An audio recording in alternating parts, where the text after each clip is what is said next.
हां. मी रंगनाथ कचरूपुरे, राहणार येवला, तालुका येवला, जिल्हा नाशिक.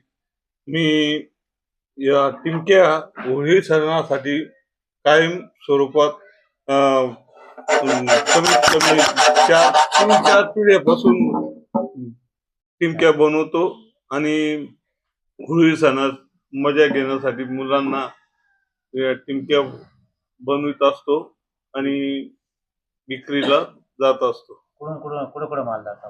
सिन्नरला जातो, येवल्याला, पुन्हा पहिले नांदगावला जायचे, आता नाही जाते नांदगावला. मनमाडला जात होते. कच्च्या मालात काही वाढ झाली? कच्च्या मालात वाढ झालेली आहे, परंतु जी पट्टी ही कामाला लागते ती पट्टी मिळत नाही. ती महाग झालेली. धुळ्याला गेलो, धुळ्याला भेटली नाही, नाशिकहून आणली. किती टक्क्यांनी वाढले असा टिमक्याचे भाव? टिमक्याचे भाव आता कसे 70-80% वाढलेले.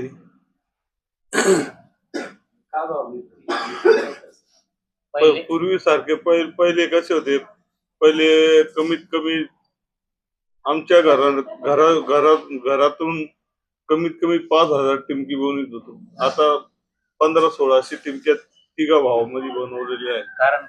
कारण काय मालक करणारे कोणी नाही. आता मोबाईलचे निघाल्यामुळे पोरं दुर्लक्ष करतात. टिमकी मग कमी प्रमाणात बनवली जाते, ती विक्री होत नाही. त्या हिशोबाने आम्ही काम करतो आहे.